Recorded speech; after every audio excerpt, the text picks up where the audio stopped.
Hi everybody! So in today's video, we're going to be going through the last section of notes for Unit 1, which is all about combining like terms. In yesterday's video, we talked about what are terms. And so today we're going to talk about what are like terms.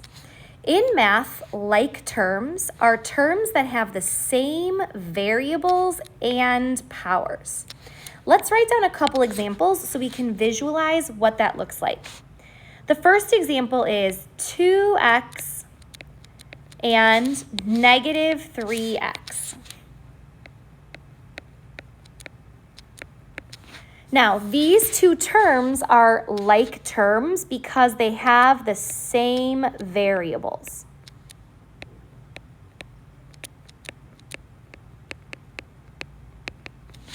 Another example would be something like this. 4x squared and negative 5x squared. These two terms would be like terms because they have the same variables and the same powers. So the x and the squared matches in both. You'll notice in both of these examples, the numbers are different, and that's okay. The numbers in like terms do not need to be the same. It's really the variables and the powers that need to be the same. One of the things we're going to talk about today is what do we do when we are combining like terms? And here are the rules.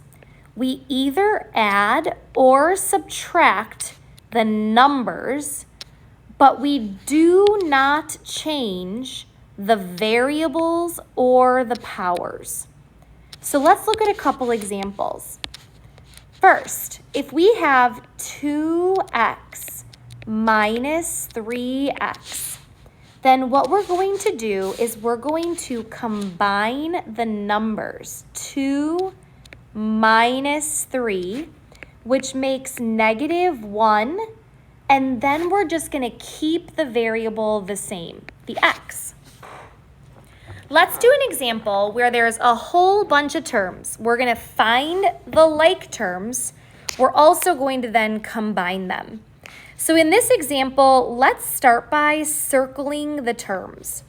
So to separate the terms here, the first term would be the 3x squared. Now I'm going to look for any other terms that also have an x squared. So my variable and my power are going to match. I can see that there's another term over here that also has an x squared. So I'm going to circle the negative 6x squared because those two terms are like terms. Now I'm going to look at the second term. The second term, I'm going to use a square to put a box around this term. The reason I'm switching shapes and I'm using a square is that this x is a different variable and power than the x squared. So I want to keep these separate, not the same shape. I'm noticing that there's another term that also has an x right over here. So what I'm going to do is put a box again around the negative 10x. Last but not least, I'm going to look at these two terms in the middle. If I look at the negative 7, this is a constant. It's a number with no variables. There are no other constants, numbers with no variables in this expression. So there are no terms that can be combined with this one. You'll notice I put a little squiggly underline to show that it's going to be alone. Nobody else gets partnered up with him. I also see the plus 5y. You'll notice I put a double underline. This is also an example of a term that does not have any other like terms, but we want to make sure we still keep it separate, so we change the sort of design that we're using to underline it. Now let's combine them. First, I'm going to combine the 3x squared and the negative 6x squared. So I'm going to type in 3 minus 6 on my calculator, and I'm going to get negative 3.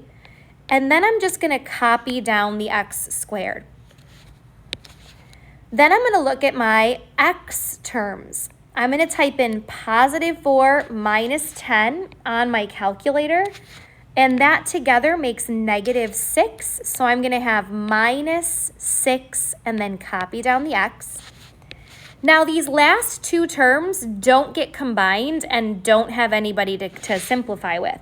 So I'm just going to copy them down. I like to say that we just drop them like they're hot.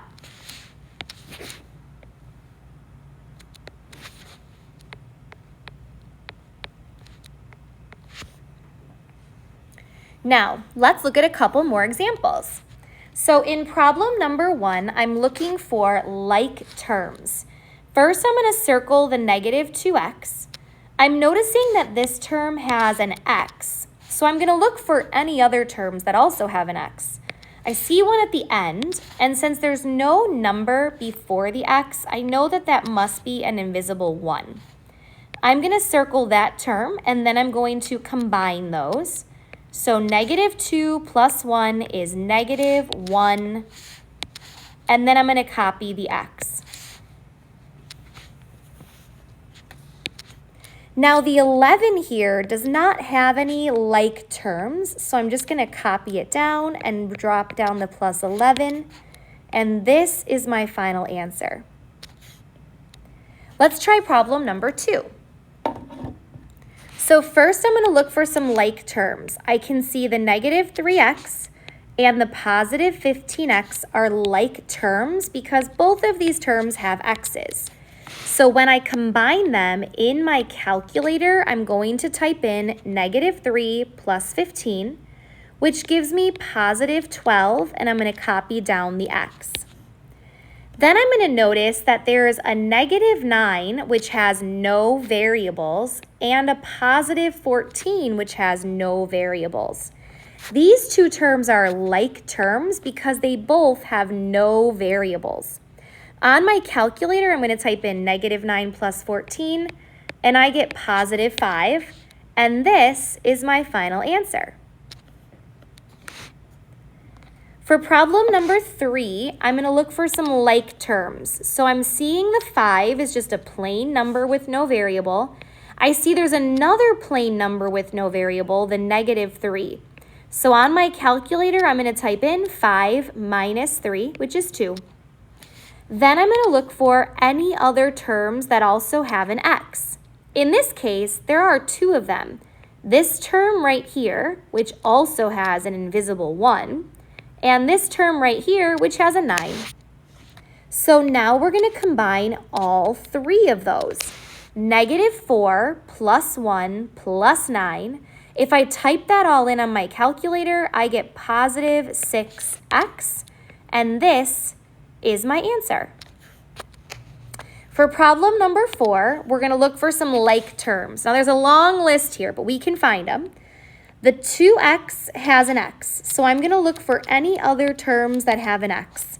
I see the negative 3x, I see the negative x, which again has an invisible negative 1, and I see the positive 5x. These 4 terms are all going to get combined. So I'm going to type in 2 minus 3 minus 1 plus 5 on my calculator, which means I get 3x. Then I'm going to look for any other like terms. I'm noticing there's a plain number here with no variables, and there's another one here, and there's another one here, and there's another one here. So if I combine those, 4 plus 7 minus 10 plus 11, I'm going to end up with 12 with no letters.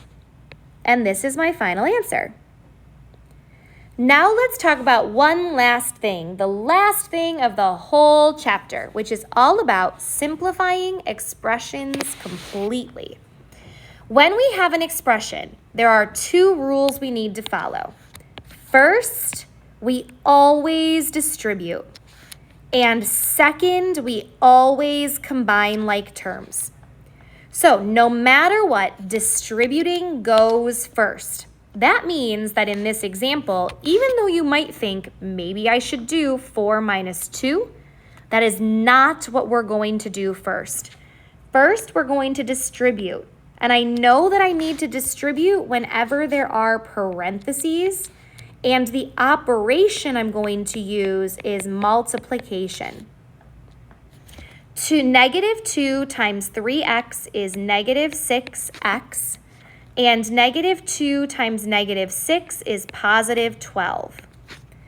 Now what I'm going to do with the 4 is just drop it like it's hot. Just copy it down. Next, I'm going to find any like terms. So if I look here, I can see that the 4 and the 12 are like terms because they're both numbers that have no variables. So when I combine those, I get 16. And then this negative 6x, which has no like terms, I'm just going to copy it down, drop it like it's hot, and I'm done. Let's try that again. In problem number 5, first I'm going to think about distributing. Now there are no parentheses in this problem, so I'm done with that step. I only need to distribute when there are parentheses. Next, I'm going to look for like terms. I like to abbreviate that CLT, combine like terms. I can see that the 2x and the minus x, which has an invisible 1, are like terms. So I'm going to combine those. 2 minus 1 is 1x. Then I can also see that the 3 and the minus 4 are like terms because they both are numbers with no variables. So I'm going to combine those, and 3 minus 4 is negative 1.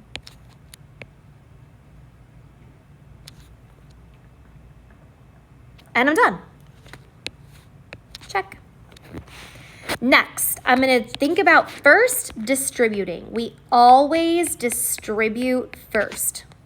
So I see that there's a parentheses in this problem, and as soon as I see a parentheses, I know I need to distribute. Negative 4 times 3 is negative 12x.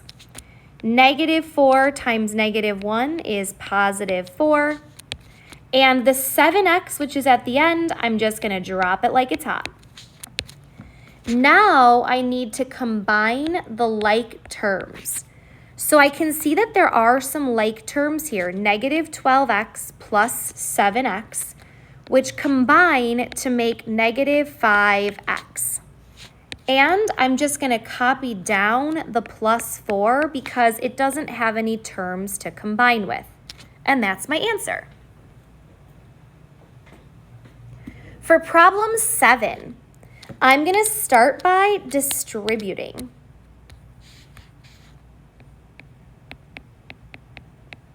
Now I know that I need to distribute because I can see the parentheses. Negative 3 times negative 7 is positive 21. Negative 3 times negative 2 is positive 6x. And I'm going to copy down the 5. Just drop it like it's hot. Now I'm going to check to see if I can combine any like terms. In this case, I can see that the 5 and the 21 are both numbers that have no variables. So 5 plus 21 is 26, and I'm just going to copy down the plus 6x. Last but not least, and this is a little bit of a challenge problem, I can actually see that there are 2 parentheses here. So just like in the other problems, I am going to start by distributing, but I'm going to need to distribute twice. First, I'm going to do negative 9 times 3, which is negative 27x. Then I'm going to do negative 9 times 1, which is negative 9. Now separately, I'm going to do negative 1/2 times 4, which is negative 2x. And then I'm also going to do negative 1/2 times 6, which is negative 3. Now I'm going to combine the like terms. So negative 27x minus 2x together combines because they both have x's and makes negative 29x.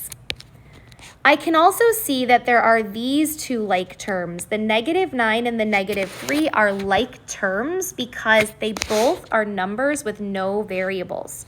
So negative 9 minus 3 is negative 12, and this is my final answer.